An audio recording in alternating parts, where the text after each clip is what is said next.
do you think that X is a safer online environment since Mr. Musk bought it? I do, and I think you can look to our transparency report from last year and the one that's soon forthcoming that will give you a picture of the last year and the actions that we took and the trends in reporting and trends in activities and content violations. And you'll see we have a very dedicated and diligent safety team, which we've renamed to the safety team from Trust and Safety, because we know that's something that we have to earn every single day from our users and our customers. So, I'm very proud to represent the work of our safety team. How can your safety have increased when the number of anti-Semitic tweets has risen from 2 per Jew per year, that's 500,000 per year, to 4 per Jew per year, that's 2 million a day in the UK? How's that making it safer for Jews? We work on that issue very closely with partners around the globe to understand how they're experiencing anti-Semitism, and has a few different manifestations when it comes to our policies. It's not just hateful conduct, it's violent event denial, it's abuse and harassment, it's glorification of violence and previous atrocities. So we take that very seriously, and that's why we continue that work diligently with those partners to better understand it.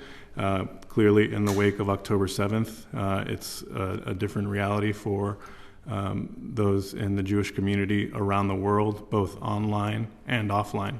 And that's a real challenge that we deal with every day. Do you think the Nazis sharing videos of the Nazi salute on the platform is appropriate and makes it a safer platform? I think there's a lot of discussion around that, and that's why the platform allows for people to debate it and discuss it. In November, I posted a tweet about my petition to save my local post office. This was my reply from one person. "You are a traitor to the British people, and you will swing oh so slowly on a gibbet." I had to look up what a gibbet is. It's not a pleasant thing. I was reported as harmful and violent speech and in violation of your rules of expressing desire for violence is not allowed. That's your rule, right? These are your safety rules. No action was taken. No action is still taken. The post is still up. The same account continues to post, "The Jew is the enemy of all humankind. Bend over, bitch. I will fuck you. Here are your shekels." Oh my gosh. "The goal is to replace Europeans with browns before we organize to remove the filth. Zelensky will get his Mussolini treatment for what he's done to Ukraine. They are the enemy within. They must be destroyed. The Jew has infiltrated white society to teach children to hate themselves. Muslims are disgusting homosexuals. Zelensky is a dead man walking." This is all from the account. Luckily, not all towards me, but clearly all towards somebody. Is this acceptable under the guise of free speech on X these days? No, those comments are abhorrent, and we'll have our teams take a look, absolutely. Can you assure the committee this account will be removed? I can't make any assurances. I can assure that our teams will review under our terms of service, and I'm sorry that you had to, experience that. Okay, well, let's move on. I'm sorry about that. No, it's all right. But the thing is, these are not unique. Yes. I am not the only MP that gets these messages from these kinds of accounts and report them, and no action is taken. In 2023, prior to the rollout of end-to-end encryption of Facebook Messenger, there was a total of 36 million reports of child sex abuse made to the authorities by social media companies. That's 110 million images and videos. Can you tell the committee, in your estimate, what percentage of those 36 million reports came from Meta platforms? I don't have that figure. I can tell you what the answer is. It's 85%. So you were doing a decent job. But now, because of the end of end-to-end encryption, because the end-to-end encryption used by Meta, the National Crime Agency suggests that they were expecting a decline of 80% of those reports from Meta this year. Is that acceptable? End-to-end encryption is a fundamental technology designed to keep people safe and protect their privacy.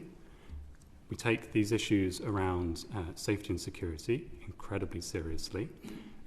There are a number of things that we do in terms of cooperation with law enforcement to ensure that we're able to act when, for example, a report is made on our platforms, that we can pass that to the relevant authorities. We're able to look in some cases at patterns of behaviour, for example, if an individual is setting up a large number of suspicious accounts, we're able to act on that and refer it.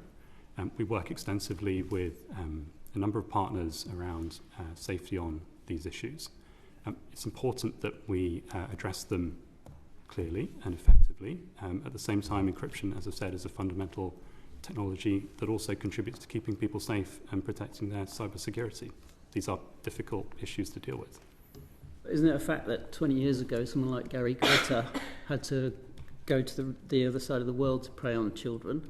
Someone like Jeffrey Epstein had to create his own private paedophile island. Now these monsters, all they have to do is go on to set up a group on Facebook Messenger. Isn't it true that you've turned Facebook Messenger into Epstein's own paedophile island? A place where you can do what you want without getting caught? And isn't it the case that you're defending that in the name of free speech? There is no place for that content in society. It's clearly abhorrent. It breaks all of the rules and policies for our platforms. I would say on issues like these, we do need a whole of society response to these challenges. And so the technology companies, including ours, have a part to play in that, and we engage, I think, effectively and constructively with law enforcement. But these are also deeper issues in society that everybody needs to be engaged in. So we want to do our part, cooperating with others. Another big issue for Facebook is actually the Facebook community groups that many of our constituents are part of. They have tens of thousands of members. Yet often their gatekeepers are individual admins, 2 or 3 amateurs who are expected to moderate that content, whether it's libelous content, harmful content, or other damaging content. Are you satisfied that your guidelines to those individual admins are robust enough to protect the public?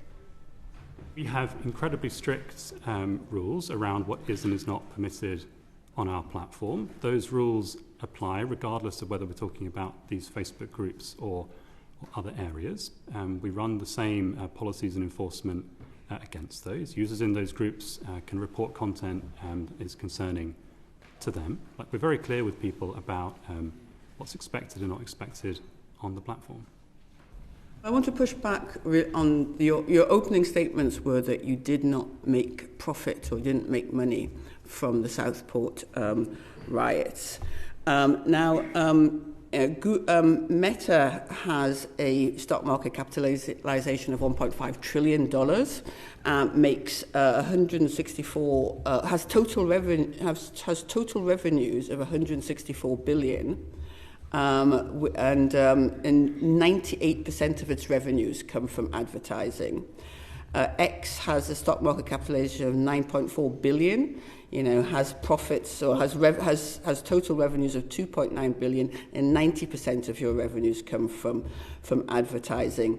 TikTok is privately owned, so it doesn't have a stock market capitalization, but 80% of your revenues come from advertising, and you make profits of $15 billion on revenue, $15 billion on revenues of $18.5 billion. So you are making a significant revenues on advertising, and you're also your stock. I mean, just for comparison, your multiplier between your stock market capitalization in revenue for Meta, it's 9. For X, it's 3. Whereas Walmart, a staid, if you like, retail company, the multiplier is barely 1. So you are clearly, you're making money from advertising, and it's also clearly influencing your stock price. So how, given that your stock price is also driven by active users on a monthly or weekly basis, and that, as we heard, I think it was Alison that said, that following the Southport attack, far-right influencers such as Andrew Tate, Lawrence Fox, etc., were got 40 million ad impressions on X in the week following the Southport attacks. And there would also have been an increase in activity. There wasn't, I think you'll acknowledge, there was an increase in activity on Facebook and on TikTok. Surely, if your business model is based on advertising, it's driven by activity, you must have made money from there being greater activity following the Southport attacks. But I'll just start yes. Just quickly, so not to go through your process again, but just quick, yes. So we're an ads business, yes. The content around the Southport attacks and the subsequent unrest that we described, I talked about actually the efforts that we went to remove that content from our platform because we don't want to see that on our platform. You may not have wanted to, but you must have done so, is my argument. We removed tens of thousands of posts, the vast majority of those proactively, and it's not in our interests for our users to have a bad experience on the platform. Like, the last thing that we want is for our users to have a bad experience. Okay, Wilfredo, did X make money out of the increased activity? As I mentioned, it's common for advertisers to pause during, heated moments on the platform. The other thing is, I wanted just a point of clarification on your community note system. It says that it involves two people that disagree agreeing to put a community note on. Now, given some of the posts that I read out earlier, and particularly the ones that are inciting violence against women, calling for people to be gang raped and others, is that considered an opinion where two people don't have to agree?